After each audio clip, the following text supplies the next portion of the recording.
welcome back to Pod'em Up. This is the. I'm going to do that again because that was crap. Um, what episode is this? It's This is episode four. episode 4, yeah. Episode four. Okay, right. Right, take two. All Take right, two. all right.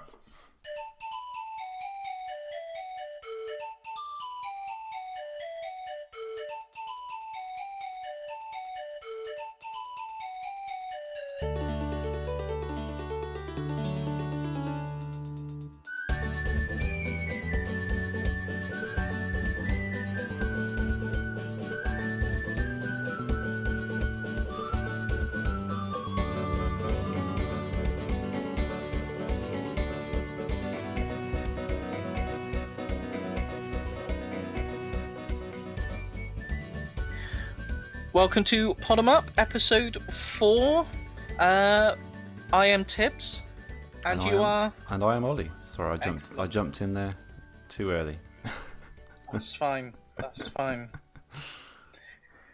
We need to come up with like a snazzy intro. We really We do. do. We always struggle with intros. Yeah, we do. Like a theme song or something. It's really hard to introduce a podcast, as it turns out.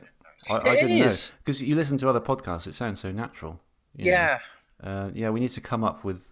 Yeah, we need to sit down and come up with either a theme tune or like a set kind of thing that we say. Yeah. I don't know. Yeah. Uh, Sorry, Anyway. listeners. well, episode 4. Episode 4. I reckon it's a good one as well. I think we're both quite excited about the game where we've chosen for this month's show. Definitely. So Yeah. yeah. But as usual, as has become tradition, let's have a quick chat about what we've been up to since the last show.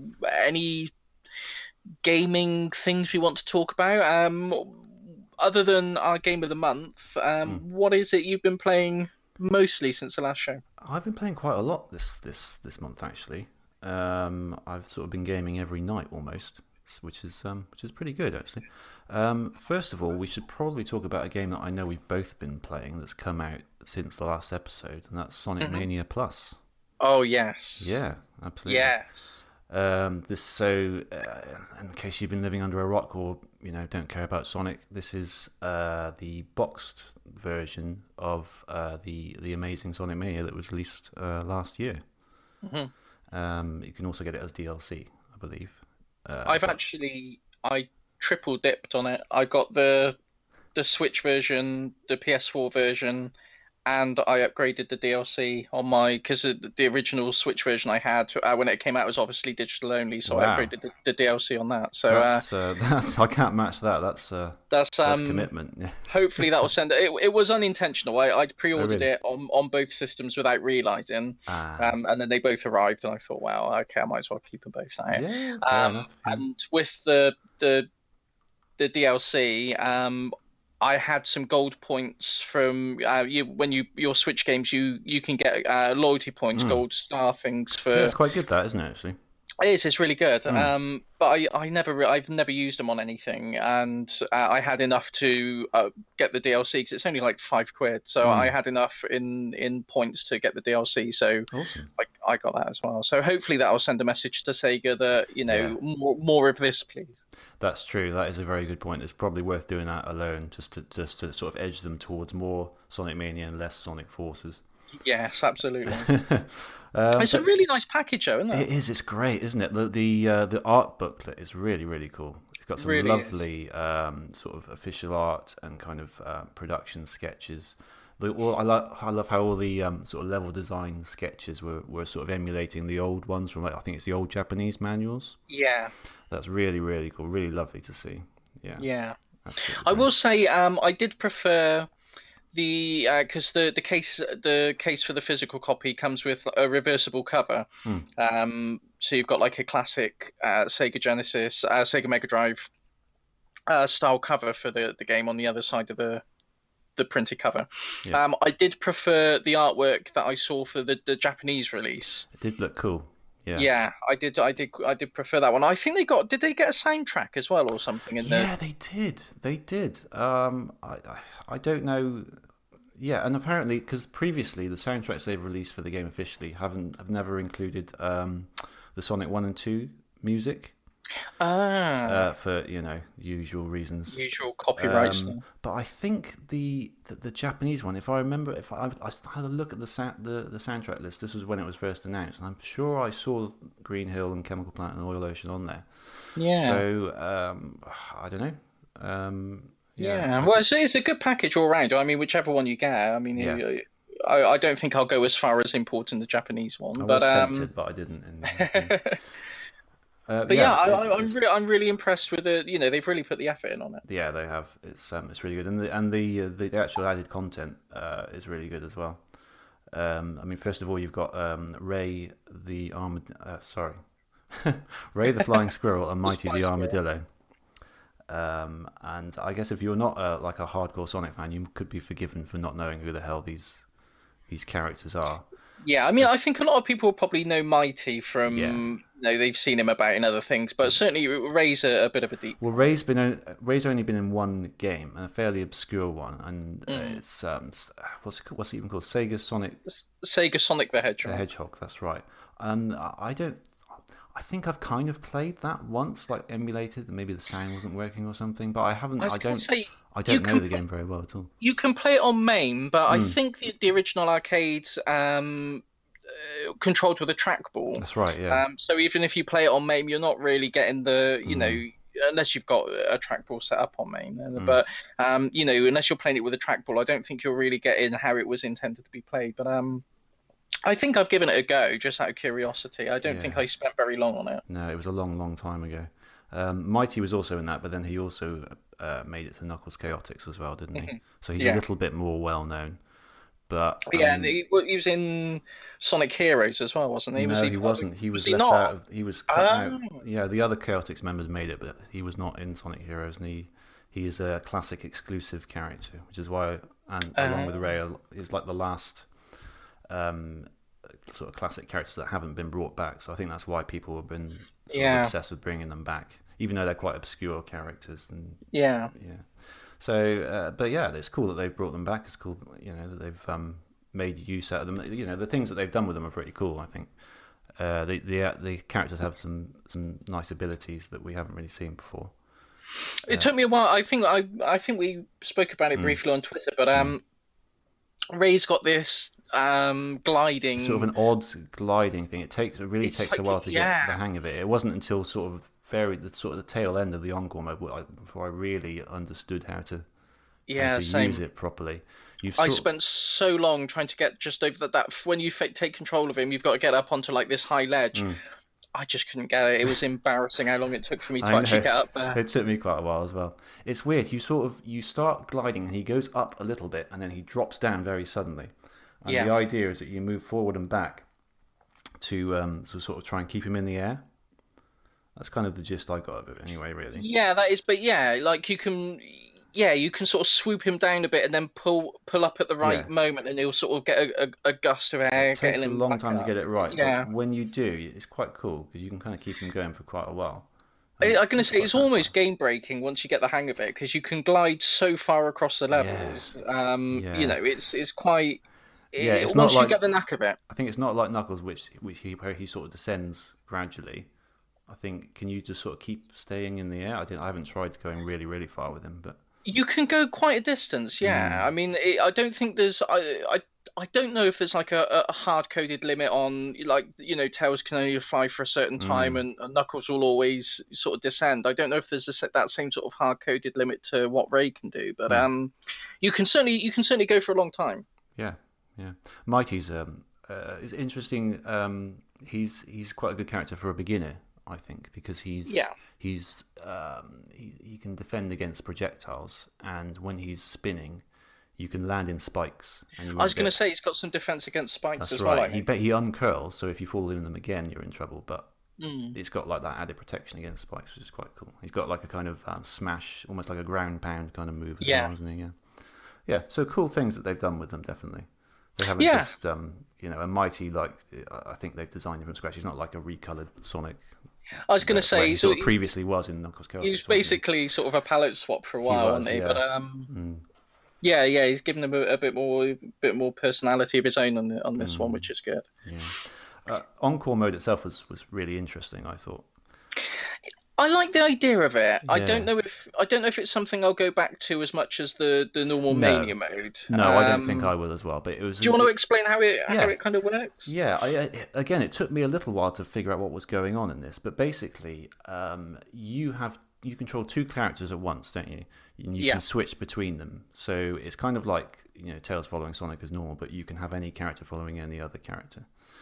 Um, but you get two at one time, but you can get up to three backup characters as well, and you get those by accessing the new bonus stage, the pinball bonus stage, which is quite cool. which is quite good. Yeah. Yeah, it has like a Knuckles Celtic thing where it's got like the grabber where you can try and if you get into the top of the pinball table, you you can sort of try and pick up the characters with this kind of grabber thing. And that's quite frustrating not getting it later on in the game where you really need characters and you just keep missing them.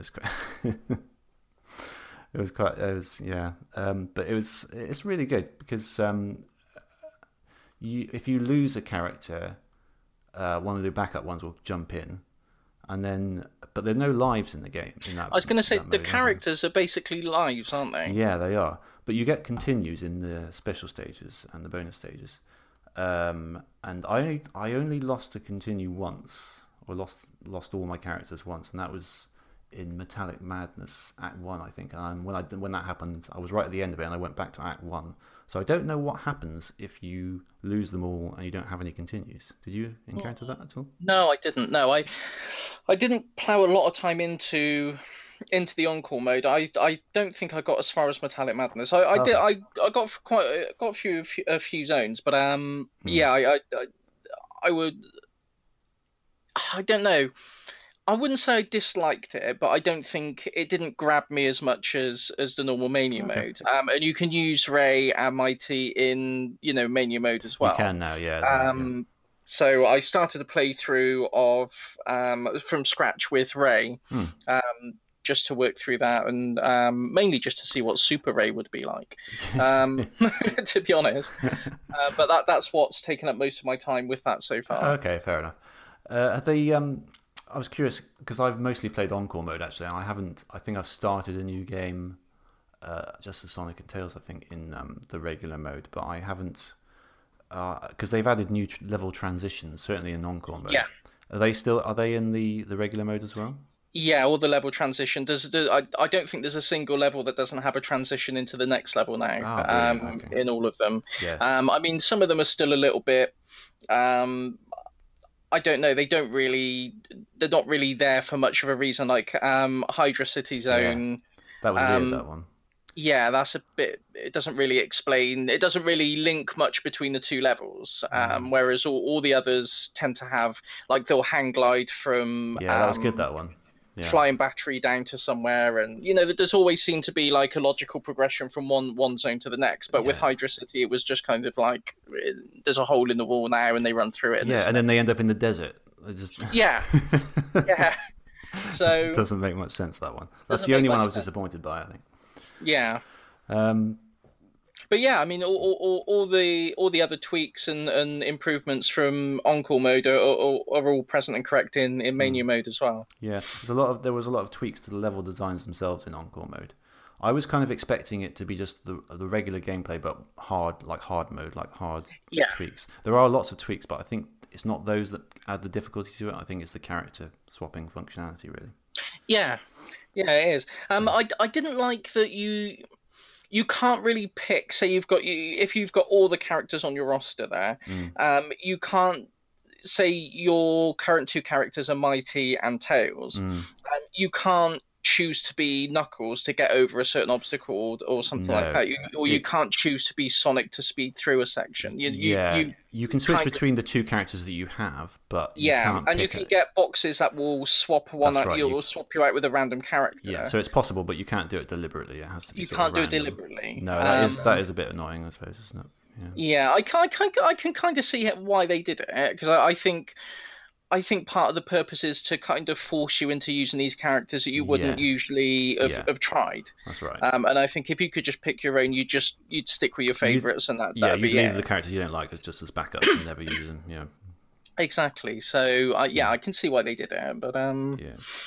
but yeah, I mean, as a package as a whole, I mean, Sonic Sonic Mania on its own, I thought was a brilliant game. Yeah, There was very few criticisms I had with it. yeah. So Sonic Mania Plus, I think it adds so much to the game. Mm. I say so much. I mean, you're not going to get tons of new content, but it feels like a proper refresh of the Yeah, game. they've made an effort with it, definitely. They've done Yeah, what they, you know.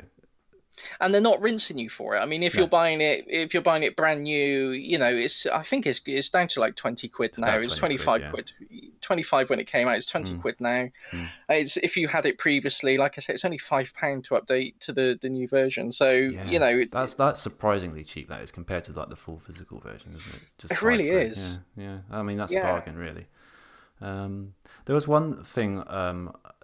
It was sort of a little bit of a news story. There's cheats in the game. Did you see this? Oh no, I didn't. No. It's kind of like usual things like level select and all emeralds and stuff. But I don't believe they were in the original one. No, And if it was, I didn't know about I it. just thought it was interesting because when was the last time a game actually had proper coded, go to Oh, the I sound know. test kind of, or up, down, left, right kind of cheats? I can't remember the last game. It must have been years and years and years I ago. know it's a dino. I remember specifically. I think it was. I can't remember. I say remember specifically, and then I'm going to be very vague. It was one of the WWE games. I think it was SmackDown versus Raw 2007 or 2008 on Okay. the Xbox. Hmm. And I remember thinking then, this is the death of cheats in games as we know it. When if you had to pay, I think it was £1.50 in Microsoft points to unlock all the characters. If you didn't want to play through the game and unlock all the like classic characters and all the wrestlers, Yeah. the only way you could do it was to buy a DLC. And I thought then, that's the death knell for cheats in games. Now they've realized they can just they could just charge you a quid Yeah. for what would have previously just been a combination or a password. Mm. That's going to be it. And I Yeah. think Capcom, even with one of the Dead Rising games, they did like big head mode and charged that as individual DLC Yeah. rather than That's having it built into a game. So yeah. So you're what would right. have been a It's cheat beforehand is yeah, a what would have pay been like for a add-on. silly Yeah. little code that you Yeah. would, input on the title screen to unlock big heads. Now it's, oh yeah, we'll have a quid for that, please. Yeah. Yeah. So yeah, it's rare to have games with inbuilt cheats these days. I mean, it's part of old school gaming in the sense that it was kind of tied to the limitations of the games, really, because these were games that didn't necessarily have save files. No. So it was kind of just a way of jumping back into a game, and sort of making it a bit easier, I suppose. I don't know when they're also really difficult quite a lot of the time as well. Well, yeah, exactly. Okay, And it did make me wonder how do cheats come about? Are they discovered? Are they officially released by I, the th- I by the think they used companies? to be officially released. Yeah, because you have to I try think every combination you could think of, wouldn't I was you? going to say that. I mean, what are the chances? I mean, the Sonic One level select up, down, left, right, A, B, C start or A start. A and start, yeah. What are the chances of someone just stumbling across that by accident? Or the debug was up C, down C, left C, right C, wasn't it? You I know, mean, I suppose you get there eventually, but I maybe suppose someone did. Maybe that's eventually. how they discovered it. It might be a combination of things, but some cheats are so specific, aren't they? Yeah. I Like, mean, some cheats, I think they definitely they people do just discover them. hmm. I think I think these were discovered. I think I remember rightly. These Flight Main ones were discovered by someone, I was but going to say how they did it, I don't know. well, the thing we've got today in games that we didn't have back then is data mining. Where people will just dump all the files from the game and Hmm. just pour through the source code and look at Right. the assets and sort of tear the game apart to try and Hmm. find things in there. And I Hmm. think that a lot of cheats and secrets and Easter eggs are found that way. Hmm. But I'm not saying no one was doing it back in the Mega Drive days, but I think you would need such specialist equipment. It You wasn't would, like yeah. any kid could just plug in the You computer and probably have to stuff. be a Mega Drive developer yourself to be able to do that. I Yeah, think, yeah. yeah. Yeah. So, you know, Yeah. I just thought that was quite an interesting thing, really. yeah, I'm gonna Yeah. have to look into that. Yeah, me too. I think I can't remember how you do it, but I think you have to unlock debug first, which is like it's not a cheat itself; it's an extra, isn't it? Yeah, you get that by Debugging. playing the blue spheres, don't you? Yeah. I finished all the blue spheres on my when I was playing through the Ray playthrough, Mm. Oh, and really? Wow. Yeah, and I was pulling my hair out at the last one. I had Oh one God, more to yeah. do, and I was just doing it over and over There and is one where over. I swear you have to kind of break it in order to do it, unless I was doing it completely wrong. I can't even remember what the formation was. This was last year Yeah. where it was, but I had to just like jump through all those bumpers and jump very carefully. Oh, I think I've done that one as well. Yeah, Yeah, I that swear it's wasn't not the one I was possible other stuck ways. on, I but had looked at every possible way I could, and I could not figure out a way other than doing that. And it took me ages to get it right, even doing that. oh, it was so frustrating. Yeah. And I heard, I think I was watching a review of Sonic Mania Plus, and it said that if you'd got all the blue spheres, then it would replace all the star posts would take you to the pinball stage instead. Oh, That really? didn't happen with me, but I'm Oh. wondering if that's because you had to get gold on them all for that to happen. Oh, I so you didn't haven't get done the gold on gold? all of them. Oh, No, okay. I've got gold on like two-thirds of them, but some of them Yeah, I've only got the silver, and I'm wondering if that's probably what that is. But yeah, yeah, yeah. I jumped through that ring post after getting, all I'd completed them all and got all the blue spheres and jumped through that ring post and it took me to another blue sphere and my heart just sank. I was like, Yeah. oh Oh no, no, no. There's so enough. many of them. They just kind of they get you I down know. after a while, don't they? Those. I know, like As much as I love them, I'm glad that they brought them back. But how yeah, many was there in Sonic when you plugged Sonic and One into Sonic and Knuckles? Wasn't there like 2 billion something like that. Yeah, procedurally generated ones or it is something? something insane. But they're all made up of sort of recurring parts, aren't they? In order to do Yeah, it, so once you play through a few of them, you start to notice the same bits, don't you? yeah. Anyway, But yeah, all in all, yeah. So a really good package. I was really good really, package. really Yeah, pleased with yeah. that. Yeah, I've played through Encore mode, and I want to get back to it. Now that I'm done with our book club pick, I'll play a little bit Yeah, tomorrow possibly. yeah. Other than that, I've been in RPG world. Oh, me too. Oh, good. I've acquired Xenoblade Chronicles 2, following your Ahaha. footsteps. It was a Yeah. lovely anniversary gift, a surprise anniversary gift for my wife. Yeah, it's really good actually. But I'm about 3 or 4 hours in. I think I've just done the bit where you find the red-headed girl. I'm not sure what her name Yeah. is. And sort of up until then, it's all been nice and tutorial, and it's like, oh yeah, you got to do this and do this. Oh right, okay, and it's all nice, and the battle system was easy to understand. And then Yeah. suddenly, like the battle system goes, right, you can do this and you can do this, and I go, whoa, whoa, whoa, what? And I then suddenly know. my head starts spinning a bit. Yeah. And I remember when we spoke about it before, you said I think at that point, 30 hours in, you still weren't sure that you fully understood the battle mechanic. I can imagine. I I know. can see Literally, that. Yeah. the door. There's like a door you have to pass through to get to the final boss, Mm. and it was still giving me tutorials Yeah. about what I need to do to get through certain doorways and things like It's a that. And it's very like, tutorial oh, heavy this game. is Yeah. really, yeah, really heavy. But Yeah. I like it though. I like the it's general. yeah, the characters are really charming and likable for the most part. Yeah. Yeah. I like the music in it as well. It's that Yeah, proper. Do you know what? It seems like a lot of the time, the only people still doing sort of gamey soundtracks are the Japanese games. yeah, A lot of other a lot of other developers, while the soundtrack is still good in terms of it fitting the game and it sort of creating the atmosphere and everything, it's not stuff that I would want to take away and listen to separately. no, And I, it's more like a movie score than it it is, is yeah, a video game soundtrack. yeah. I mean, and a lot of these Japanese games, I found it with Gravity Rush 2, which I played briefly as well. They've got these great sort of orchestral kind of rock. Like really awesome blood pumping, kind of Yeah. soundtracks, and I heard it quite a bit in this already, in the brief time I've spent with it. So it's yeah. I mean, I sort of collect game music and listen to it quite a lot. So I think I'll be getting this soundtrack Mm. from what I've heard of it so far. Yeah, it's a really good little game. Mm. The like I say, I didn't finish it. I Yeah. did. My patience kind of ran out with it, literally on the final boss fight, which is a shameful thing to say, but it's more my shortcomings in the games. I'll say that much. Okay. Yeah. I'm not going to pressurize myself because it's such a long game. I'm not going to pressurize myself to complete it necessarily. No. I'm going to take my time with it. I'm going to sort of do, side quests here and there. I'm going to sort of see how far I get with it, really. Yeah. But it is interesting to compare it to the other RPG I've been playing, which is still Chrono Trigger. Yes.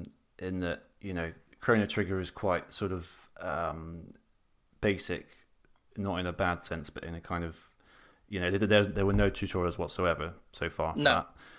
It's literally like, in the battle, you've got the attacks, etc. And it's really like attack, use your special moves, use your combo moves when all the characters are available. That's kind of it so far, anyway. Yeah. And it just kind of shows how far RPGs have come in the sense that each one is adding new things, and by the time you get to Xenoblade Chronicles 2, there's so much other stuff to complicate it. Definitely, yeah. It's Which, just which, it's fascinating to compare them, really. which is an interesting segue, I suppose, because the RPG I've been playing a lot this month Mm. has been released since the last show, is Octopath Traveler, Ah, yes, yes. I which was is very much a return back to basics Yeah, rather I than. played the demo Mm, quite a while back. I did enjoy it. I didn't finish it, but that's more because I had to put it down for some other reason, and I didn't go back to it. But yeah, I'm interested to hear what you think about that. it's good. It's a really good game. Mm. It's very back to basics. It's very stripped back in terms of, it doesn't bog you down with lots of different combat styles. Mm. You get to grips with the battle system after your first two or three encounters, and you learn the basics that you learn in there underpin the rest of the game. I mean, there's various nuances and different tactics you can take, but you get the foundations of it in your first two or three battles, and then Mm. that sets you up for the rest of the game basically. Mm. Um, and it's just a really laid back kind of RPG storytelling experience. It's no, it really is just a focus on telling a good story. There's a high level of random battles. It is very old school in that sense. Yeah, I've You heard won't that. you Yeah. won't you won't go more than sort of two or three steps without having a random Do encounter. you see the enemies like in Chrono No, Trigger, or they just appear? Yeah. no, they just appear. It's Yeah. it's it's very old fashioned. Yeah. The one thing I would say about it, because the name Octopath Traveler comes from the fact that it's based around these eight different Mm. characters, and they've got eight different classes. You get like a medic and a thief and a warrior, and they've each got their own sort of job class that they bring to the table, and they've each got their own story that spans a number of chapters, and the game wants you to go around and encounter all eight of the characters and build your party out of the characters that you meet. And they've all got, well, all the ones I've encountered so far. I haven't got all eight yet. I think I've got six of the characters so far. Mm. They're all really interesting characters. They've all got these nice backstories, and you each time you meet one, you find out about their background and what's motivating them and what their mission is. There isn't much interaction between the characters though. It's kind of like I wanted it to be they'd each have their own story, but as the game progressed, you'd find out that they sort of intertwined some way, and there was some Yeah. unifying, like unifying antagonist or problem that they would have to face, and you'd realize that somehow all their separate stories actually had a common thread through them. And there isn't really any of that. It's kind of, here's eight characters with eight stories, and occasionally they might discuss it with each other between levels. Right. And that's basically it. That there doesn't seem to be any sort of grand scheme that's going to be unveiled as the game goes on. And I think that's That's a a bit shame. disappointing. So I would yeah, have liked to have seen some grander overarching plot, but it's a bit of a missed trick, isn't it? Really. it is, yeah, yeah, Yeah. it is. And it's been selling gangbusters in Japan. I mean, they've been selling out, and Square Enix have been sort of apologizing and putting out statements saying that they're working hard to get more copies printed, and so I think they really underestimated the demand for a classic old school Yeah. RPG like that. Yeah. I It's think it's the same with Sega with Sonic Mania. yeah. I think they genuinely were taken by surprise that people still wanted Yeah. old school games like that. Yeah. I mean, you see it with lots of. I think Crash Bandicoot, that's been Yeah, phenomenally successful. I don't know how much they expected that or not, but it has. It just shows how big retro is now. Really. I know. I mean, to us, it seems really Yeah. obvious that, It these does. games that we played growing up, we didn't play them because we didn't like them. Yeah, we We didn't play didn't. them because that's all we had, and we were just waiting Yeah, for the next best thing. We played them because we liked them, we and played them because they were good games, yeah, and we still want good games. yeah, I know they're Uh, still good but games, no matter what, regardless of what's come since. Some games yeah. have aged badly, but a lot of them haven't, and a lot of them are Yeah, still and it valid. seems to come as a complete surprise I know. to the executives in charge of these companies. Yeah, So yeah, yeah. hopefully with like you say, with Crash Bandicoot, with Sonic Mania, with Octopath Traveler, Mm. hopefully the message is going to get through, I and think it is. There's that we'll Spyro see a few collection coming more. out as well, isn't it? Yeah, yeah. Have you heard about the drama surrounding that? I haven't. No, do tell. If you buy the physical copy, Yeah. only the first game is included on the disc, and What? Spyro 2 and 3 are available as downloads. To paid for? No, Oh, no, okay, so no. you can just download them.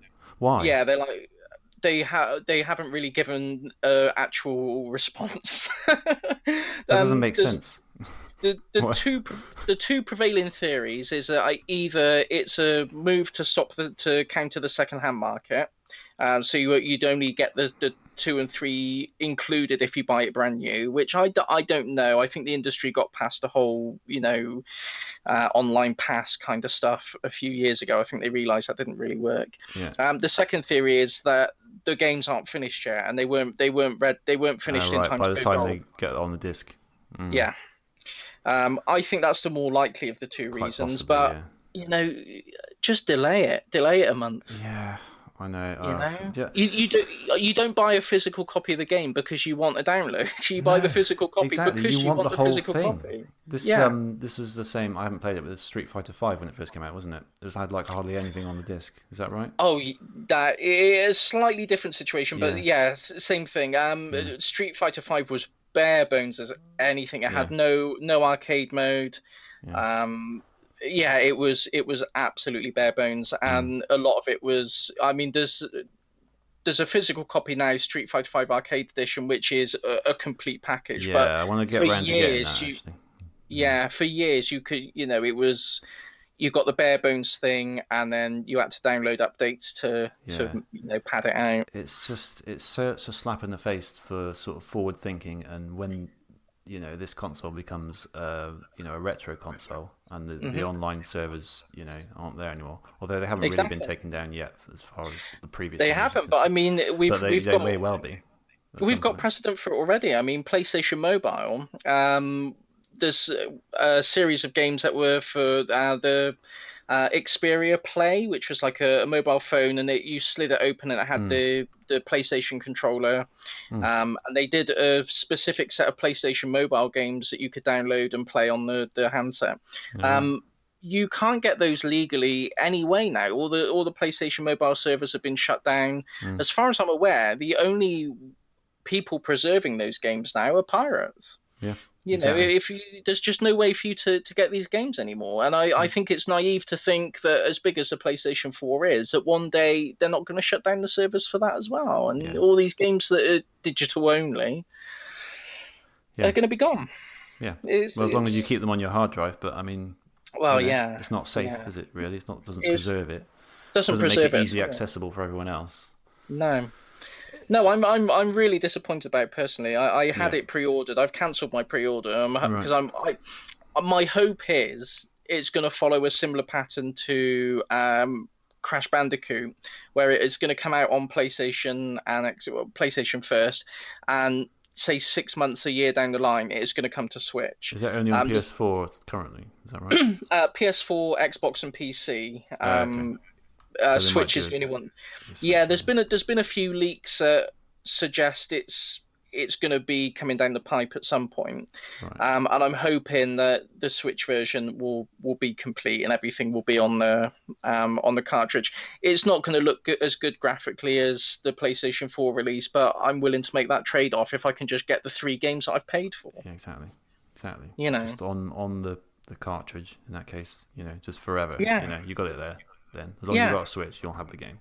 It's simple. exactly, and it's. I don't know. Maybe we're just old, but Well, the thing with I, it is, I'm just against this whole digital only future I that they're mean, trying to even foist on worse, us. streaming only would be Oh even worse gosh. because then you don't actually have anything physically anywhere, as And in it on doesn't anything. work. It No, just doesn't work. no. I don't know if we've discussed this before, but I went to the Eurogamer convention a few years ago. I can't Hmm. remember when it was now. It's like 4 or 5 years Yeah, I've ago. been to a couple of those. I think. Yeah.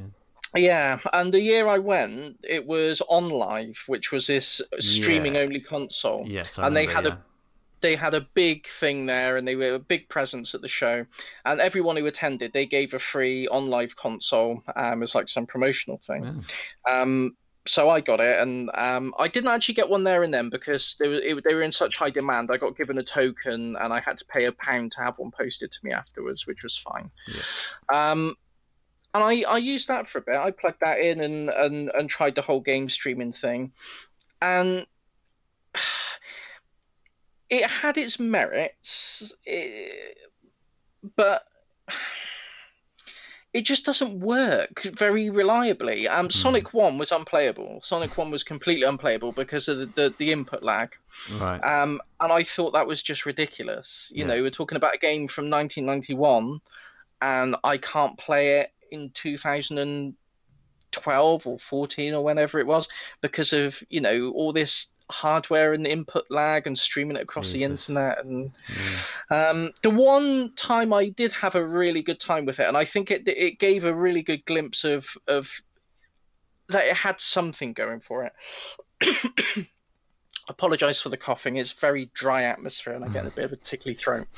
Um, with On Live, you could any time you were playing, you could go to like a hub menu and you could jump in and view anyone else who was playing a game at the same time. So, Okay. if you were playing at peak time, you just had like thousands of other people, and you could just dip in and see what the games they were playing. And if you had a microphone, you could talk to the person playing, and they could talk back. And there was one time I jumped in. There's someone playing one of the Tomb Raider games, Hmm. and there was these two girls. They sounded like they were about sort of 16 or 17, and they'd obviously hooked up a microphone, and they were just giving this really funny commentary. I can't remember what they were saying. They were just commenting on some random person's game, and it was really funny. It was just really entertaining to watch.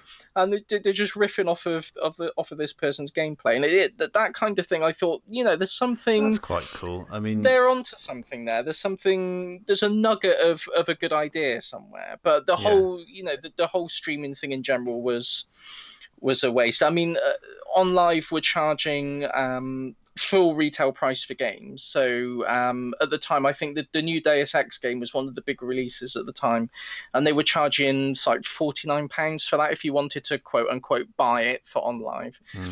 And when the service shut down, because on live is obviously not a thing anymore. All the consoles that they gave out of Yeah. paperweights now, they Yeah. can't use them for So you anything. bought that game on there and you can't play it anymore.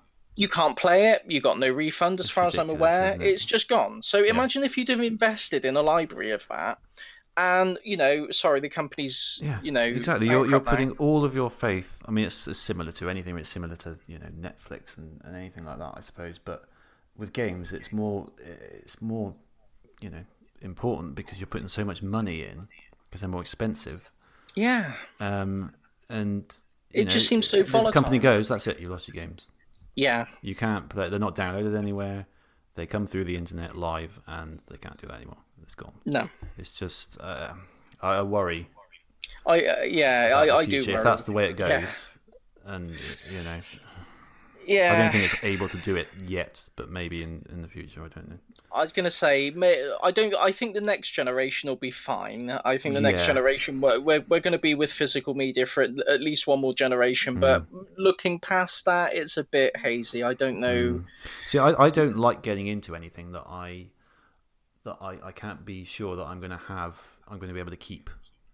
You know what I mean? Like, yeah, and Yeah, same for online games. I don't really get into online games, partly because I don't really like them anyway, but partly because I know one day those servers are going to go down. I can't play that game anymore. And I just yeah. I don't like getting into something that I will not be able to play. 10 years from now. And in a more pragmatic sense, I just don't have very much money. You know? If it all goes pear shaped, I can't afford to buy it all again. Exactly. Imagine, like, yeah, you've got your collection, your physical collection, and someone just takes it away and saying, no, you can't have that anymore. And you have to buy Oh, it all over again. That's it would just, break me. it It would would, yeah. break me. Of course it would. It's ridiculous. Yeah. I mean, I have actually had a console banned. Mm, My PlayStation 3 and mm. my PlayStation account in general was banned because I like to mess around. I mean, we've spoken before. I like to do sort of mods and Yeah, repairs on consoles and things like that. yeah. And I was experimenting with a new custom firmware exploit on the PlayStation 3, Mm. and I stupidly left my ordinary account on there, and I signed in. They detected I was using a custom firmware Yeah, and banned my account, yeah. and I lost all my PlayStation games, digital games that I'd bought since I bought the PS3. See, that's Um, that's that's crap everything because was you've gone. paid for those games. They should be Yeah, yours. You know, yeah. regardless of what you do. I mean, by all means, ban me, ban the console from going online, Yeah. and give me an account suspension or something like that. But they took all my PlayStation games, all my PSP games, my Vita games, Oh my God. everything digital basically that I bought in all the years, and they wouldn't Jesus. have any of it. They said custom firmwares against the terms of service on your bike, and so. Mm, I've been burned by that before. mm. Admittedly, of my own doing, I was stupid, and hold my hands up. That's fine. Yeah, but it still sucks, doesn't it? It still It's sucks, and still. it does show the volatility of relying on Yeah, a digital only ecosystem. that's right. Yeah, yeah. So, I think we've had quite a. That probably went on longer than we expected, but that's all right. That's quite good. I think It's that good. needs to be said. That kind of stuff. Yes, Definitely. yeah. If we can't get on our soapbox about Yeah. digital distribution on our own podcast, then Well, it's what something can we we do? both feel passionate about, so we need, It is, it's and I'm passionate about it because I love games, yeah, and I want them to be preserved. I want yeah. to. I mean, I don't know if I'll ever have kids, but if I do, I want to be able to say to them, "Look, here's all the games that I played when I was a kid," Yeah, and have them still be able to do it without I having to know. worry about, oh, is it online? And I fully plan to do that with Alice, my daughter. I'm going to sit her yeah, down one day. I'm exactly. going to sit her down in my game room. Right, we're going to go through every single one of these games, and you're going to appreciate them. You're not leaving You're until not you've leaving played. until you've completed Sonic 2 with emeralds. But I want to go see my friends, not until No. you've completed the PlayStation library. Yeah. Generation 5 to 6 today, 7 to 8 tomorrow. But no, it is. I think it is important that future generations, as soppy as it sounds and as sappy as it is, future generations should be able to look back and Yeah. and play the games that we've played, and that the formative parts of the art form. Yeah. Imagine if no one could go back and watch Citizen Kane Yeah. today. If a media studies class or a film studies class couldn't watch any Stanley Kubrick films anymore because the servers had gone down and they weren't accessible anymore. It'd be detrimental to film as a discipline, as an art Well, form. you can't look back. You have to look back. Yeah.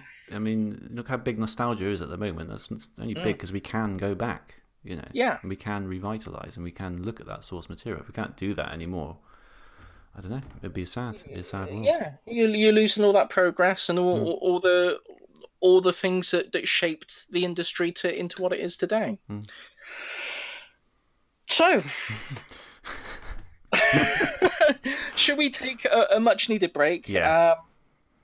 I'm going to get a glass of water so I'm not coughing all through the second half of the show. Uh-huh. And we shall come back where we're going to be discussing our book club of the month.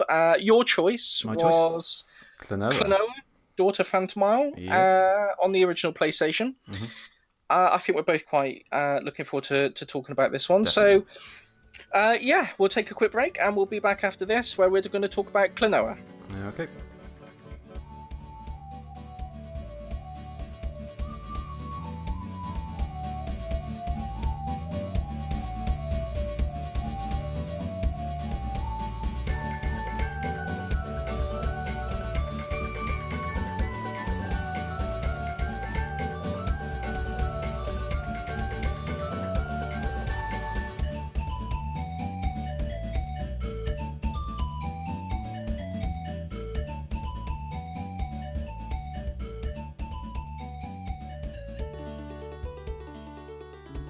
welcome back.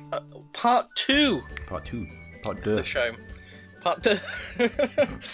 um, yeah, so add a bit of continental Part flavour deux to for French, proceedings. for French listeners, For the French listeners out there. of which there are many. Yes. I was actually, speaking of listeners, we got some really nice feedback from the last show. We did. I can't remember if we got it before we recorded the last show or we got it afterwards. I just didn't get time to mention it. It was or... after we recorded, but before we put the previous episode up. Yeah. But yeah, it was really, really nice. I really appreciate the comments. That's awesome. Yes, it was from someone. I don't have the name. I think his name was Rom. His screen name was Rom. But yes, he had some lovely words to say. So thank you very much, Rom, if that is indeed your name. Yes, a thoroughly good egg. Yes. So hopefully, slowly but surely, we'll get a little bit more. Yeah. It's really good. It's just really nice to hear people are enjoying it. So it's great to hear anything. If anyone's got any constructive criticism as well, we'd love to hear it. Because we want to make this as good as we can. Oh, definitely. Yeah. I was particularly conscious. I hope no one. I'm going to mention it now, and everyone's going to hear it. But my chair creaking in the last episode. I'm using the same chair today. I can hear. I mean, I heard that, but I haven't heard it so far, and I didn't hear it the previous episode, so I don't know. That's because I've positioned myself. I'm sitting just forward, right on the edge of the chairs. Okay. Are you comfortable? No, not at all. But the only other chair I've got that I could use creaked just as much in a different way. So you need new chairs. I'm gonna have to sort it out in time for the next show. But for now, I apologise for any creaks and groans in the background. I'm a bit concerned I might have been producing some earlier as well. But we'll solve these gradually. Yeah, we'll get a proper studio together sometime, and we'll be fine. Cheers. Yeah, eventually. So, our game of the month, your choice was Klonoa. Yes. Being that it was your choice, do you want to just give us a bit of background? What is it, and what made you choose it? Actually? Well, this is a lovely little platformer for the PlayStation 1, developed and published by Namco, and it was released in. Sorry, I'll just go through these bits first before I say why I chose it. For some reason, don't know why. Released in December 1997 for Japanese, March 1998 for the US, and June 1998 for us in Europe. I don't know. I think I've always been kind of aware of it, and I put it on my Pi a little while ago, and my wife recognised it. She used to play it quite a lot. So she was kind of playing it, and I was like, "Oh yeah, that's a really cool game." And I played it a bit before this podcast. I think I played the first level, and it just seemed like one I always wanted to get back to. That's just seemed like, and I knew it was quite well respected. I think I'd heard a sort of a talk about it on another podcast where they really, really raved about it. I think it was like their game of the year. So I just I thought it was a great choice, really. Yeah, it was a really great choice. It's a game that's, I consider it a really special game to me. It's I've got quite a long history with it, I suppose, because going back. I mean, like you say, when the release date would have been about 1998, I think you said, wasn't it? June. We were in secondary school then, and I didn't have a great time in secondary school. I did find I had, a bit of a rough time of things, and I did use video games a lot as sort of an escape, a coping mechanism, whatever you want to call it. When I got home, bad day at school, come home, and I'd chuck on a game and sort of try and forget about things. And Klonoa came on. I never had the full game when I was a kid because I just didn't have money to buy new games at the time. But I did get the official PlayStation magazine, and that was the month that came out. I think it was on the same demo disc as Gran Turismo, which was the big game, another sort of AAA game that was coming out at that time.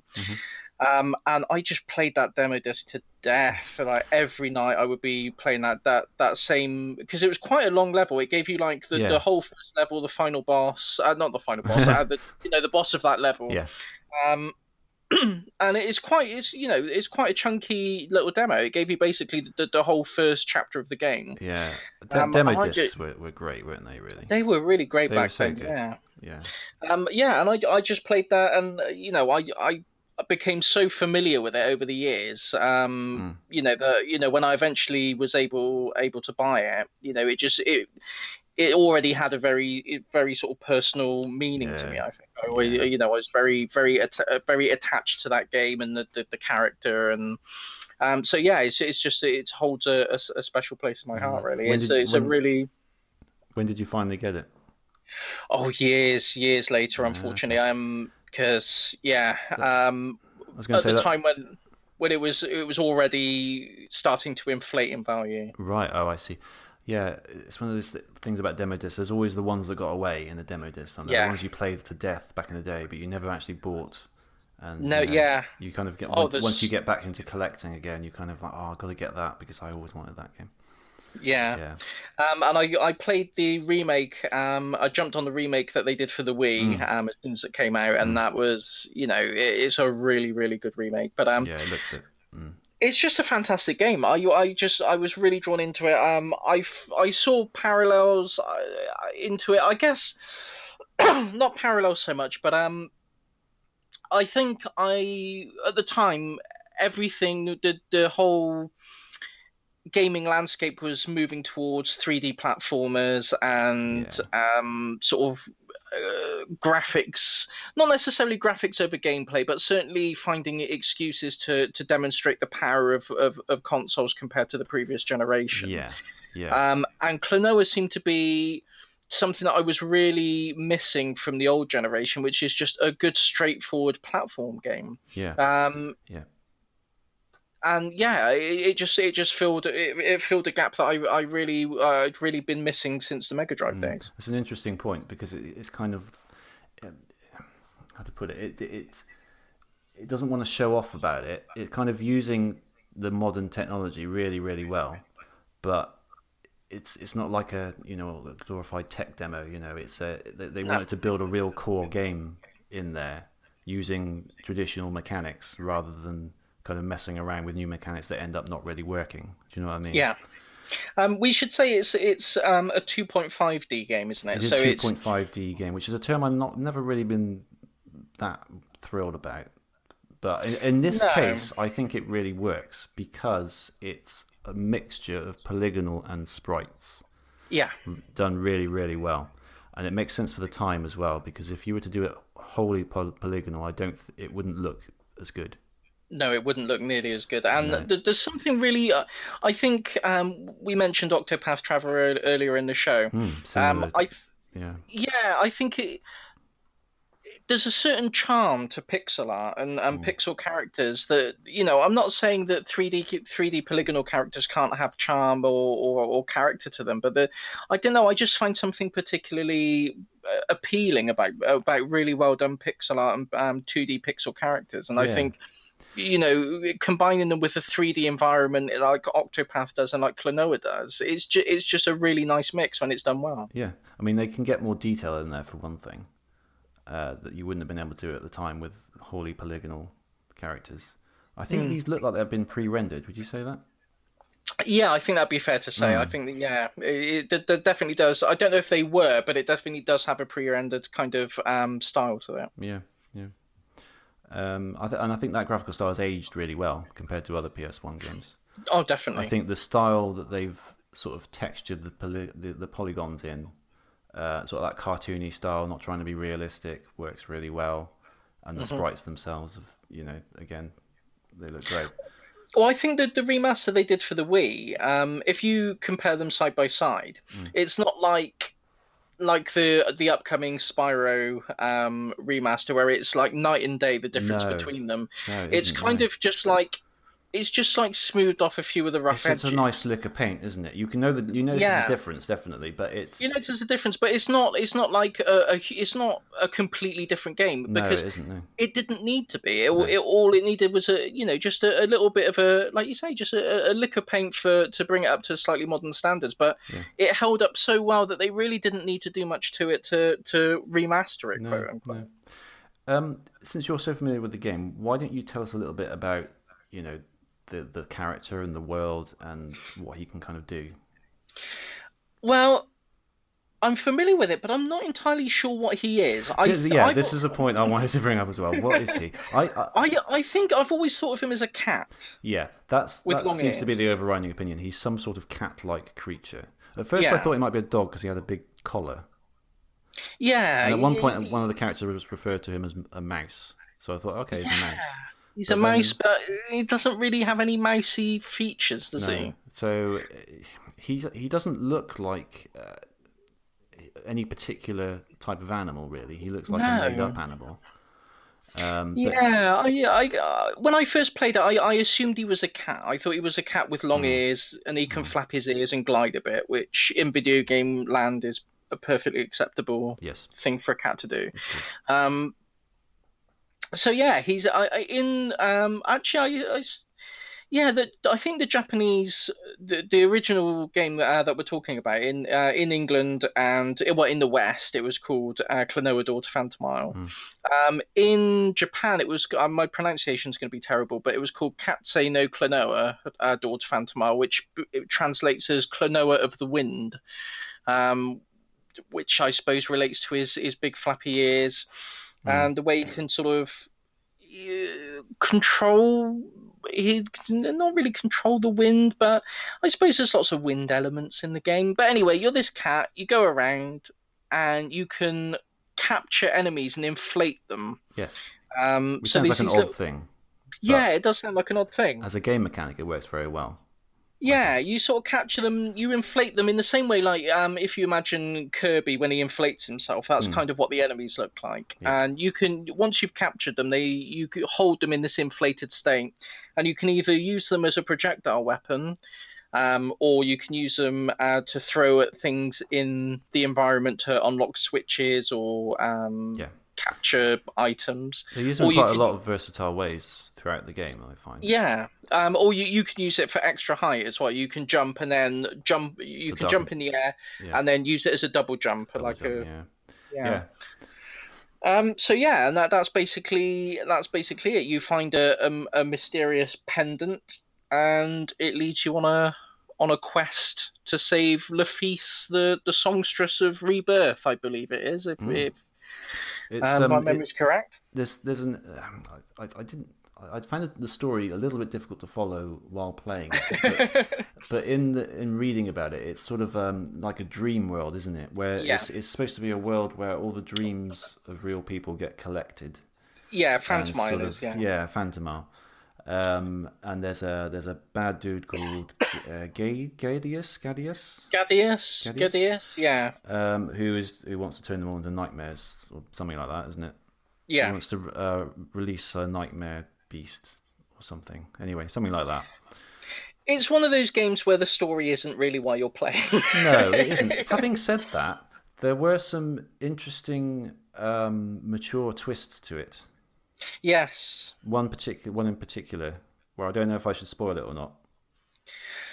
You probably know I what I'm. don't. Yeah, yeah, I don't know how I feel about No. spoilers, because Okay. particularly for the game that we'll get to that I'm going to pick for Okay. next show. Yeah.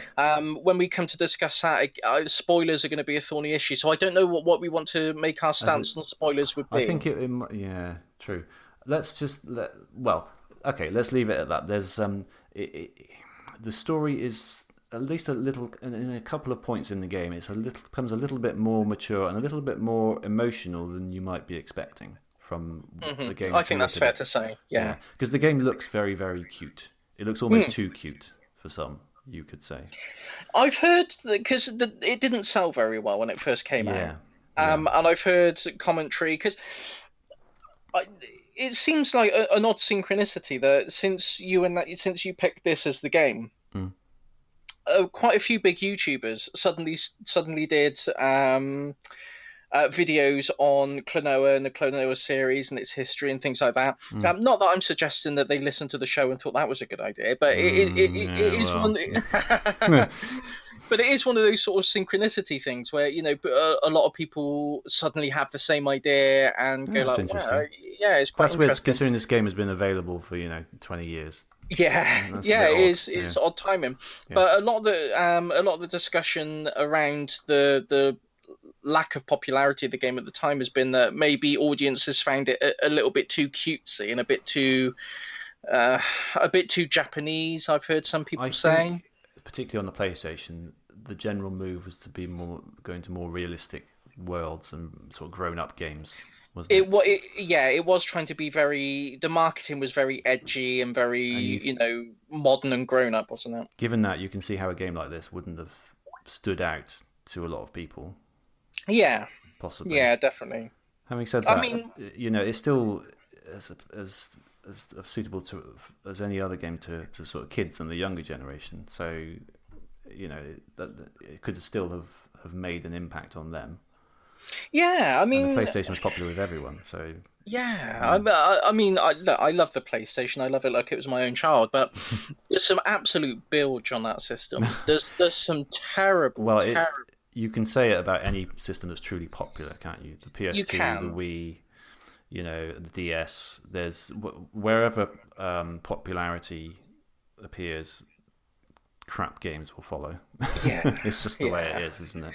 And I mean, I always try and take the stance that even the crappiest game is always going to have something going for it. There's very few games where there isn't some redeeming quality of some Even if kind. it's But just to laugh at it.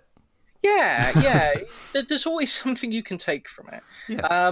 But you know, even if people were going to dismiss it as that's a kids game, even in the realm of kids games on the PlayStations, it was head and shoulders above Mm. most of the other children aimed games out there. So Oh yeah. even for that realm, I don't know why, I'll buy it for my kid to play, or I'll buy it for my little sister to play, or Mm. whatever. I'm still, it's disappointing it didn't get the love it deserved. Yeah. Yeah. Yeah. It's yeah. Go on. No, no, I mean I don't know if I can add much more to it than Mm. that in terms of the fact it was so overlooked. I'm glad it's getting a resurgence in awareness now. Mm. More people are going to pick it up and have a go at it. Yeah, I mean, it's not a cheap game, but at the moment it's not super expensive either. I think No, you can pick it up for what 60, 70 quid 60 or 70 ish. quid, and I did put a little tweet out there. Yeah. If you do have the capability to play imported games, you can get the Japanese version for about 15 quid. Mm. And the only difference is the character names are in Japanese.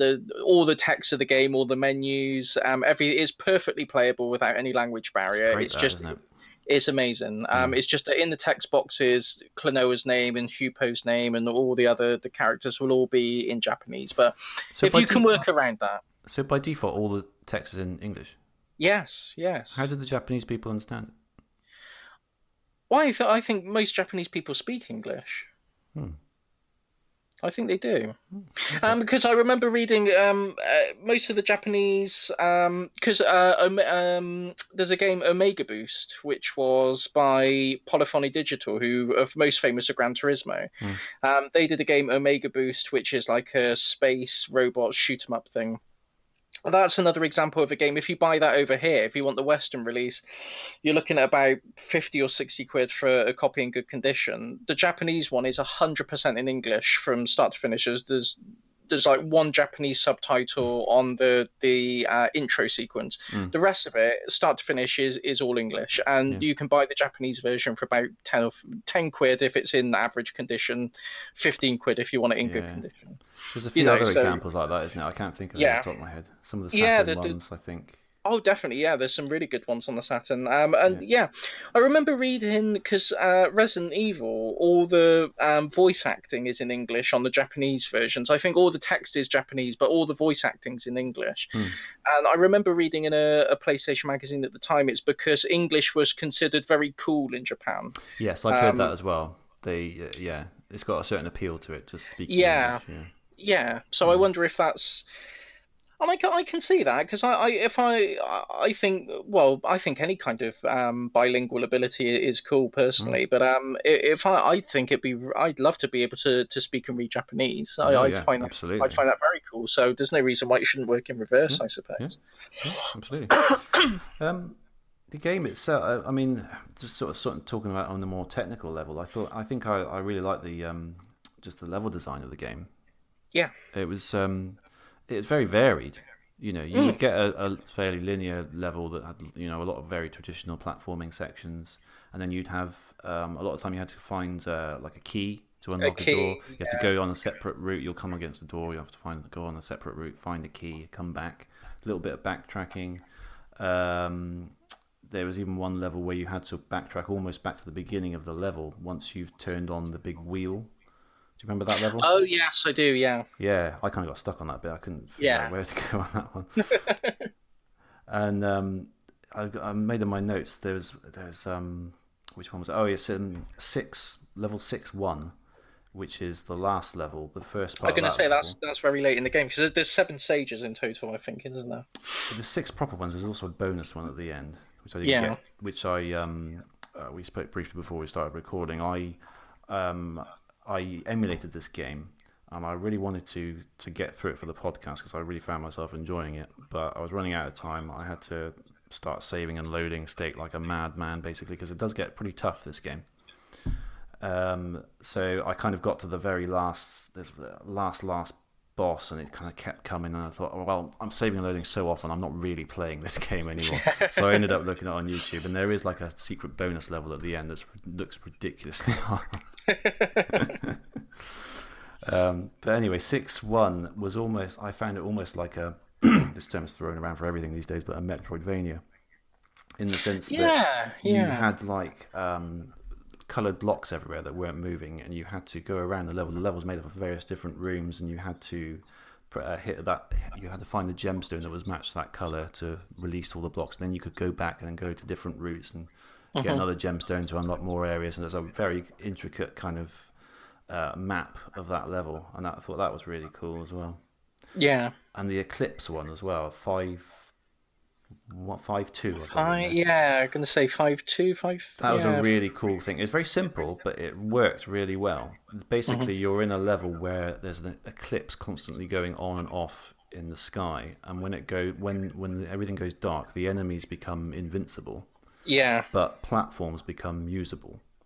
And it's just this constant playing with that mechanic, constant switching back and forth, constant. You have to do things quickly in time before the darkness hits in order to trigger various mechanics to progress. And there was something really satisfying about that, to sort of to appreciate from a level design perspective. Yeah. So yeah, things like that really struck me. It was mechanically very sort of sanguine. I mean, platformers these days are when 2D platformers are often very good in that sense. You know, you look at like the Nintendo ones, like the Mario games, the Hmm. Yoshis, the Raymans as well. You know, they're very good at introducing new mechanics for a level and then maybe not even using them again. You know, Yeah. just every level, new mechanics, new mechanics. This game isn't quite like that, but it's kind of. I don't know. It still holds its own against them, despite that. You know, it's very good at introducing these things very gradually and making it feel like you're never it never feels repetitive. It never feels like No, it doesn't. you're playing the same thing. You're doing the same thing over and over again. You kind of are, but there's just something about the way it introduces new enemies gradually, new ideas gradually, and it just feels Hmm. like it's constantly feeding you with new things that you don't expect, and then just chucking in one of these levels that's completely arranged completely differently to what you're expecting. And I think that's just one of the sort of the nuances of the game that I particularly picked up on. Yeah. Well, I think that's the key to it, isn't it? When you said essentially it is repetitive. You are doing the same things over and over again, Mm, but it doesn't feel like it. yeah, I think if you think Sonic, what we talked about earlier, that's Sonic all over. I mean, the original Sonic game, you are basically doing the same thing over and over again, but yeah, it never feels no, repetitive. I think that, And you can apply that to any. If you think of any of your favorite games, yeah, I think that's what elevates a game into something being something special. When you definitely, realize that, you're basically doing the same task, but you want to do it. It's a fine balance between keeping the mechanics the same, because if you keep changing them, then as in the actual control of the characters, if you keep changing it throughout the whole game just for the sake of variety, you're going to get confused. Going to cause confusion. But if you Mhm. keep those mechanics, but keep changing them in such a way that you feel like you're using them in different ways, that's the mark of a real game. That's the fine line you've Yes. got to get in gameplay, really, just to simplify. If you were to simplify it, Yeah. and this game does it, to a T, very, very, very successfully. The bosses were tough but interesting as well. Yeah. I particularly liked the one where you're on like a swinging log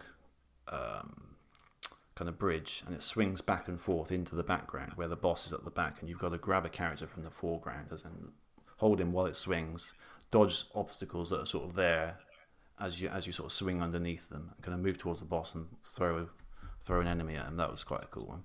Yeah. And I like it. They're quite old school sensibilities for the bosses, aren't they? They're Yeah. very pattern based, and you know, I like that. Mm. There's working out. Once you've worked out the pattern, there's not much luck involved in it. If you lose, it's because you haven't learned the pattern Yeah. properly, or Exactly. you've tried to rush it through, or it really encourages you to get skillful with the mechanics that the game is giving you to use. It does. Yeah. And I that's like I say, it's just really an old school approach to it, rather than what other games were doing around the same sort of time. Yeah. For the time, you think it takes these old school ideas and this sort of really sort of sound kind of platforming that's been around for years at that point, and just moves it into the third dimension, I guess, with Yeah, loads of new ideas, particularly involving the foreground and the background, using that third dimension to bring things in, making you hit things in the background, moving into another plane of level and into the background, stuff like that. At the time, it must have felt quite fresh, because I don't think yeah. there were many 2.5D games around at that time. I think there were a couple. I mean, the other big major one around the same time, not that I think it was probably a couple of years earlier, was Pandemonium. Yeah, that's the one I Um, remember at the time. yeah, that was the other big. That was the sort of the flagship 2.5D, and there was another one called, a relatively obscure one called Wild Nine, which was made by the same team that did Earthworm Jim. Oh, really? I don't think I've heard of that one. And yeah, we might have to cover that in a later show. Okay. That's well worth playing. And Hmm. that was a kind of 2.5D that came after. I think that would have been sort of 99. I don't know, but Okay. there wasn't much going on in 2.5D compared to the big craze was making everything 3D, Yeah.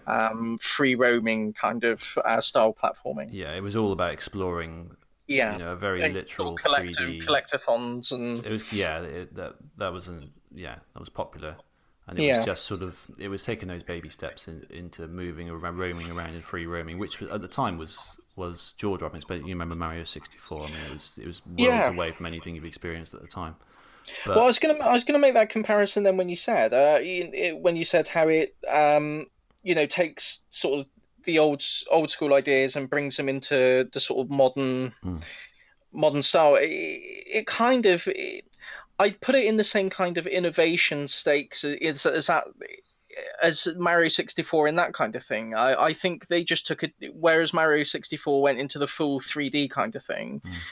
Klonoa took those ideas and evolved them more, keeping the 2D style. I don't really know. I don't know how to articulate exactly what I mean, No, but I I know what think you I, mean. Yeah, it's interesting to see all those different early platformers and see they all went in separate directions to sort of tackle this 3D issue that was becoming relevant. yeah, It seemed from what I've read yes, and what I've heard about the developers at the time, they didn't really know. They had all this technology and had all these ideas, and they knew they had to start pushing 3D, but they didn't necessarily know what the best way of doing it was. So they had to come up hmm with all these things. I think if you remember the game Croc, yes. that I was was like a 3D platform that had like sort of tank controls, didn't it? It did, yeah. That's one of the first PlayStation games I got actually. Yeah, it was a very early one, wasn't it? And I never played Yeah. it at the time, but I remember quite liking the look of it. But Mm. that is interesting. I think I read that somewhere that they pitched that to Nintendo as a Yoshi Yeah, game. that was going to be a Yoshi. I think it was going to be a Yoshi racing game Oh, originally, and then really? Okay. then it evolved into like Yeah. a platformer, and It, then it's just interesting because that was, I believe, it was being made at the same time as Mario 64, and obviously Mario 64 kind of invented the rule book of 3D moving around in a 3D space, whereas that kind of did it so maybe they didn't have as much capabilities, technology wise or manpower wise or whatever as Mario did, or the inspiration. But it's just interesting to see the different takes on 3D that all these companies had. And then Klonoa, I think it came out a bit later, in fairness, but still they were still very experimental at that stage. I think in yeah, '98. yeah. I think it's still very innovative, but just in a different direction. Is I think what I Yeah, was trying to fumble out of my mouth. yeah, no, it absolutely, totally. Yeah. It reminded me the general. This is a different aspect actually, but the general look of it reminded me a lot of Knights. Yes, yeah, It's I can see again that. another game about dreams. There was definitely Yeah, a similar kind of visual quality to it yeah, that definitely. struck me. Yeah. Yeah, Yeah, thinking about it, I'd be surprised if that wasn't an influence. Actually, definitely on some of the art style yeah. does have a. Knights came out the Um, year before, so it could well have been. yeah, I mean, even the first level, the caverns you go into on the first level, they've got a very dreamlike sort of knightsy quality to They them, do. and so yeah, Hmm. that'd be quite interesting to. I'd be interested to see if there was an actual Hmm. influence there. Quite possibly, yeah. Yeah. So, Is there anything you didn't like about the game? I could have done with being a little bit longer, maybe. Hmm. Well, I wouldn't say that because It- I tried to really cram it in for the podcast. But if I were playing it leisurely, yeah, possibly. Could have done with maybe one yeah, extra I'm gonna level. say Yeah. maybe an extra level. That said, the levels are quite sort of satisfyingly chunky.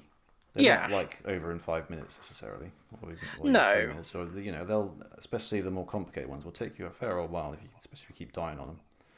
yeah. Um, Um, no, I think. I mean, you can find fault with anything if you think about it hard enough. yeah, Um, my initial instinct is I can't think of anything that jumps out to me as being a major fault with the game. yeah. I'd like it to be a little bit longer just because I liked it and I would like more of it.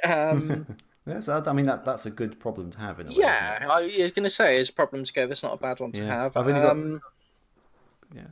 No, Anything no, else? no, no, no, you carry I've on. only got two written down, and Hmm. they're fairly minor. One of them was the sort of hit flash, like the temporary invincibility you get after being hit, wasn't very long, which was quite wasn't Okay. as long as perhaps I would have. I mean, it's just a thing you kind of get used to, and to be fair, it didn't really hinder me too much. But I think early on, at least, it kind of I was expecting it to be little bit more forgiving, maybe I don't know. Yeah. And the music is fine, but it's not great generally, Ooh. I would say. Ooh. No, no, you disagree?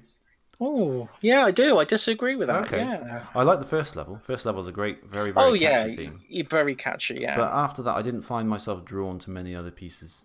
But that is just listening to it firsthand. The first time I hear them, and that happens with a lot of There music. are. I often end up liking music more than the first time heard it. I But think. I think definitely the first level's the standout piece of the yeah, game. as well it should Um. because it's really got to Yeah. grab you in. Yeah, Well, yeah, yeah. It's we keep making Sonic references, I suppose, but that's mm, because it's such a touchstone for platform games, before and since. But it's kind of, everyone remembers Green Hill Zone. yeah, If you've never played any other level or Sonic or whatever, if you know Sonic, you know Green Green Hill Zone, and I mhm, think so. Your first level does have your first introduction to the game musically does need to be catchy and make an impact. So it does make sense that the first level would be, they put their best foot forward. yep.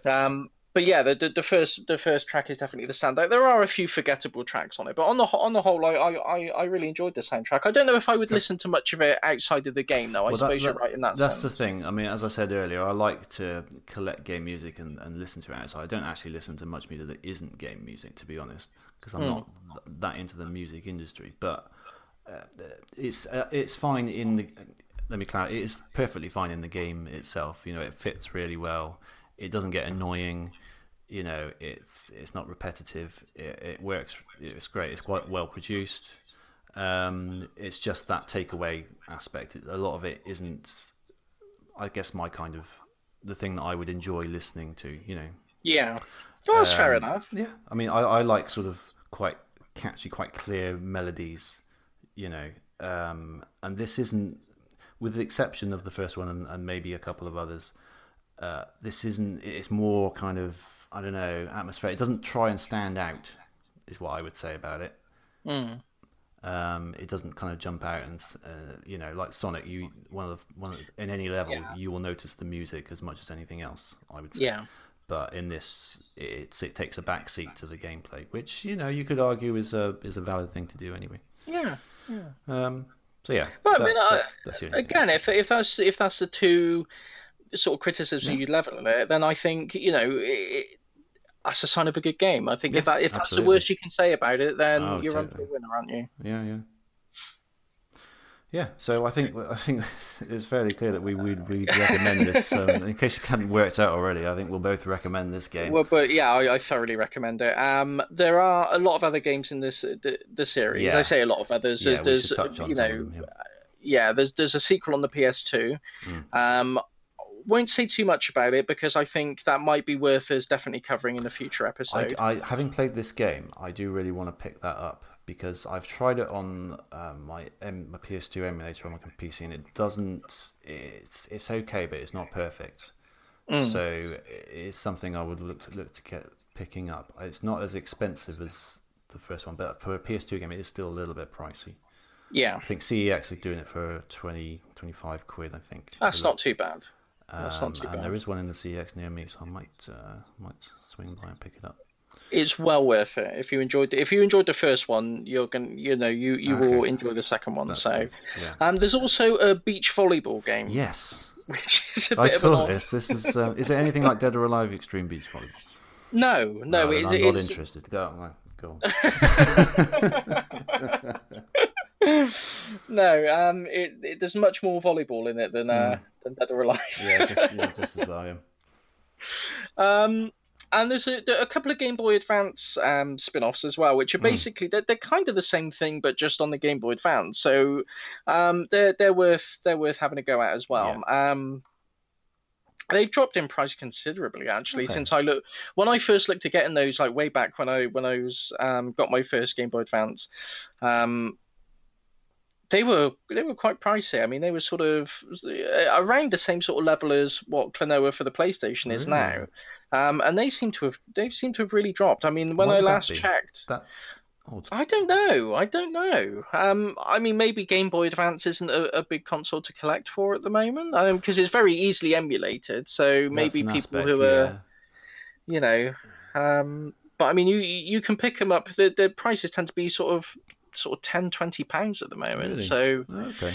yeah, Interesting. that Mm, surprised me when I looked into that, to be yeah. honest. Yeah. And I think there's some other games as well on there's like an RPG game I think it's for the Wonder Swan. Yes. That Yeah. has never been translated, and it's not like the original where Mm, only the names are in Japanese. It's Japanese start to finish. So mm, unless you're fluent, then there's no point picking it up. So I can't say whether that one's good or bad. Hopefully one day someone will patch it into English, but mm. given the amount of work that's involved in those translation patches, I don't know if anyone's that passionate about Klonoa to put the effort in. I'm afraid, but Well, I mean, one can hope. it struck me as having never really got into the series before and sort of being sort of aware of it on the periphery. It struck me as something that's a bit sort of cultish in that I think some people are fairly passionate about it. Maybe I'm Mhm. wrong. I don't know. I think It seems like the kind of game that would be the case for. Do you know what I mean? yeah, it definitely is it's developed a cult following over the years. Yeah. Definitely, I think it's one of those games where anyone who's played it likes it, Mm. but just more people need to play it, I Yeah, think. that's the thing. They need to do another, yeah, bring it back somehow. Do a new version or re-release it. Well, I mean, the thing is, they've already re-released it on the Wii, so but they They could port that. Yeah, they re-released it on the Wii, and it sold even worse than the Oh, the that's a shame. original one. That's So such a shame. Yeah, yeah, I mean, they're aware that there's an audience for it. yeah, There's still Easter eggs in Namco games with Klonoa as a hidden character, as an unlockable, yeah. and there's, they know that people like the games and they like the character, but Mm. whether they'll see fit to give us a new Mm. sort of current generation game for it, I don't know. It's a I would shame hope because it they would be would. so good on like the Switch, wouldn't On the it? It would Switch, it'd be be such at amazing. home. It'd be perfect. It doesn't have to be a big game either, like almost like the PS1, almost with like 2D graphics on 3D, but just sort of modern and really kind of, you know, lovely. That would be amazing. Yeah, I'd be, I mean, I think it would find a new audience really for people because people, I think those kind of games are popular now. yeah, If yeah. it's I mean, marketed and it gets out to people and that they see it, you know, I think it could, it needs to. It's just a shame that they seem to have tried quite a few times and it never quite hit the mark. But I don't know. Now it might be different. I don't know. I don't know. I mean, I'm not sure anyone from Namco would listen to this podcast. I'm not sure how that would happen if they did, but let's say they did. Yep. All I'm saying is, I bought Sonic Mania 3 times. True. You did. You know, Mm-hmm. I'm Yep. not saying I buy Klonoa 3 times, but I'm just saying, if you were to release it and you're worried about the sales figures, Yep. Yep. You got three right there, Tibbs will basically. buy it 3 times. Just feed it up the chain. But yeah, so Maybe, okay, maybe we could so make a list of games and just like, yeah, Tibbs will buy that 3 times. Tibbs will buy that Tibbs 3 times, and just get all these games made because you're multiplying it by three at least, at the very yeah, least. exactly. I'll do it. Yeah. That'll be my pledge. Release Klonoa on the Switch, and I will buy 3 copies on day one. I don't know how I'll afford it. I'll figure it out. You'll get there. It might not all I'll be get at there once. somehow. Well, yeah, it might not all Yeah, be at once, but it will I'll, be. I'll I'll buy 3 copies over the span of 25 years. I'll pledge that much.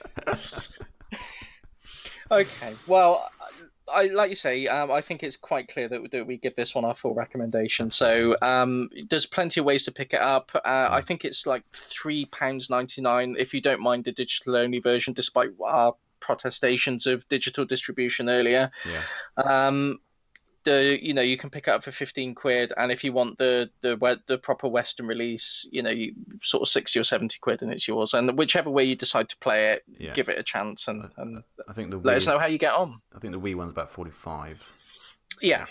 Yeah. So it's still but quite pricey. it's still, yeah, but it's achievable. It's not like Yeah. It's not. it's not Panzer Dragoon Saga, is it? No. I mean, it might be. Give it an emulate if you like it.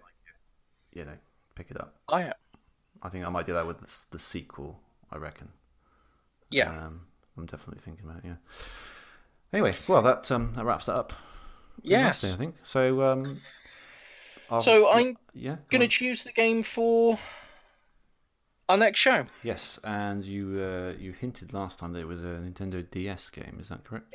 It is a Nintendo DS game, and Mm. it's a game that it's another game that I feel very, very passionately about, and Okay. I'm really excited to share it with someone because it's one of these games that I talk about so often, and I keep trying to get people to play it, and I don't know if anyone does. So I Yeah. feel like I've got a captive audience now, Okay. and I can force you to play it. Well, you're going to Um, force at least me to play it, so yeah. that's. Well, hopefully, If that's all if you do, anyone's then you've achieved your objective. yeah. And if to people listening, if you don't play any other game that I ever recommend, just play this Oh, one. okay. Okay, Go on then. it is a game called Ghost Trick Phantom Detective. Okay. Have you ever heard of it? No, I think you tweeted about it somewhat recently. I I tr- couldn't remember the I name of the title, to be honest, and I thought this one, whatever that game was, I thought it might be this, and I have a feeling it's that. But anyway, carry yeah, on. What? I tweet about it a lot, Okay. from time to time. It's it's an amazing game as far Yeah. as I'm concerned, and I really it's kind of a sort of a puzzle adventure game. It's got point and click elements, but it's Hmm. also got sort of heavy puzzle elements as well. It's unlike any other game I've played. Okay. Um, it's by the same gentleman who did the Phoenix Wright series of games. I don't know if Mm. you've ever played any of the Phoenix Wright I games. haven't. It's on my list. I'm sure we'll cover them Mm. on a future episode. But yeah, I adore it. So Okay. I'm hoping you will get a lot out of it too. So Cool. that's gonna be my selection. Ghost Trick Phantom Detective. Ghost Trick Phantom Detective. I will get right on that.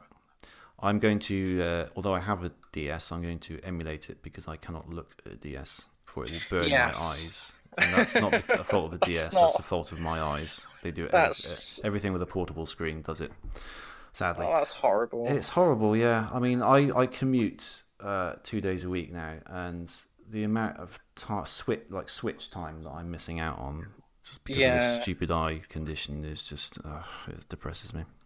Is he what? Even with a screen like the size of the Switch? Is that? Oh yeah, it seemed I don't really understand it to be honest, but I'm okay with it seems to be any thin screen. So so that's obviously a type of screen because I can look at a computer monitor that's like a thicker one, like a slightly older Hmm. one, or even a TV, just a regular TV. I haven't had any problems with any particular TV that I've found, but anything that's like a laptop screen, a phone screen, um, the Switch, the DS, 3DS, anything like that. I get as soon as I start looking at it, the muscles around my eyes start spasming out, That's and strange. if I look at it for too long, my my whole eye area will like ache for like a week, 2 weeks. I'm not joking. Do you think it's like the refresh rate or? I don't know. It could be. I think it's blue light because it does. Ah, Like I put the blue light filter on my phone, and it doesn't yeah. completely alleviate it, but it means if I'm not still recovering from a previous episode, I can look at my phone for 5 minutes and it'd be fine with the blue light filter on. If I have it off, they'll go nuts. That's so So I strange. know it's really really annoying. I mean it's a relatively recent. I mean it's kind of it's been there in the background for quite a few years, but last couple of years it's really yeah knocked me out. Oh man, that's horrible. Yeah, yeah. I'm sitting. I've got my Well, laptop in front of me because I'm downstairs, but I've got the screen off, yeah. and Well, I can only use it to like set it up, and then I have to turn it off. I hope this choice doesn't give you too much discomfort. No, I don't think I'll emulate it up, Yeah. and it'll be fine. Cool. Okay. Well, Wow, this is quite a long one, but I hope you've all enjoyed it. yeah, we've had a lot to say. Hmm. I think we've covered some good topics. So I think we've covered some good ground today. Yeah, So I think we um, have. I think this is our best episode yet, personally. yeah, I was really excited to talk about Klonoa, and Yeah. I'm really excited to talk about Ghost Trick on the Mm. next episode. Hmm. So yeah, I'm having fun with this at the moment. I hope other people are too. Yeah. Excellent. Okay, so this tends to be a monthly thing. Mm. I would like. I think we should try and get. Well, I think we should try and complete Ghost Trick before we talk about it because it is Okay. one of those games where I think it's best appreciated as a whole rather than it's not one of those things where you can play a couple of levels Mm. and oh, I've got the feel of it now. I think we need Right. to we need to try and get through it if we can. How long is it typically? I think I think we could easily do it if we say an episode in 3 or 4 weeks. I think we could easily do it by then. Okay. I mean, Um, hours wise, what would you say? Hours wise, I'm not sure. It's been a while since I've given it a full playthrough, but I Okay. wouldn't say it's more than sort of 6 hours, Oh, seven okay, that's hours. fine. Yeah, I You should be know, able to do that. Yeah. yeah. Yeah, that's Okay. okay. Yeah, cool. All right. Yeah, and between now and then, we'll have to have a conversation about our stance on spoilers because that's going to be a major aspect of the Well, next discussion. So we'll have to decide okay. where we stand on that. Well, I mean, I'm more than happy to not spoil if you are. Yeah, I mean, yeah. I think especially, I think some games it really would detract from some games if you did spoil it for people. I yeah. think some of the joy of certain games is to experience these things firsthand, isn't Oh it? yeah, So I think absolutely. and being that our show is about sharing our love for games, Yeah. I don't want to deprive people Oh from no. these moments. So Yeah. I mean, we will know what a spoiler is and what isn't, oh what yeah, we can yeah, say. definitely, It's just it's fine. But we also yeah. do need to have a discussion, probably lengthier than that, about our intros. we we really need to do something. I don't know what though. Yeah, I don't know. Maybe I don't know what do other podcasts do. They Like do vary. They often have like a little sponsorships by mattresses and things. yeah, they'll have a little 30-second kind of recorded thing with a bit of music and a bit of welcome to the Pod'em Up podcast pre-recorded thing. But Yeah, then that still leaves what we could say after that, really. So I don't know. Some of them start and say the exact same thing, pretty much, and that kind of works. So I don't know. yeah. I think Well, I think we'll just get better as we go along. yeah, We're still newbies at this. yeah. We are. We are. Mm. To be fair, it's surprisingly difficult to just suddenly right. Okay, It is. right. It's really difficult to sort of It, jump into presenter mode and kind of just yeah, go, yeah. There's yeah. the one of the ones I was thinking about where they do the same thing is the retro hour, and that is a very very professionally done podcast, probably the most professional one in the kind of retro gaming scene. I'd give it a listen because it's by I think the main guy who does it is like a professional radio kind of DJ guy, and you can tell he's right on the money. He knows exactly Yeah. what to say, knows how to say it. I'm not saying we can emulate that, but it's worth a listen just the intro alone because he kind of Yeah. it kind of sums it up quite nicely. Yeah, well, like you say, we'll get there. We'll.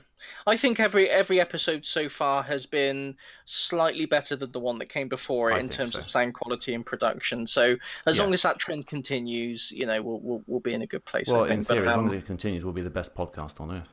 oh, absolutely. Eventually, That's just a matter of time. it'll I take us mean, about 1,000 or so, but oh yeah, that's inevitable. yeah.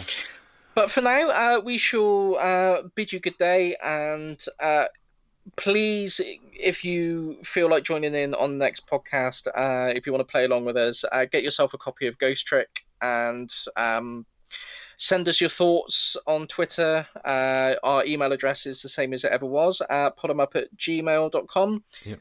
We're at podemup at Twitter, Mhm. and any comments, queries, suggestions, anything at all, we'd love to hear from you. Yeah, we really would. We'd love to get some communication back with you guys. If you're listening and you listen to a few podcasts and you sort of never really go back to you talk back to the guys behind it, have a go with us because if you come back with us, tell us something, we'll probably include it in the next podcast.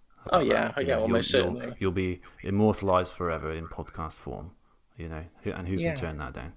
Well, yeah, that's an offer you can't refuse, as far as Yeah. I'm concerned. Absolutely.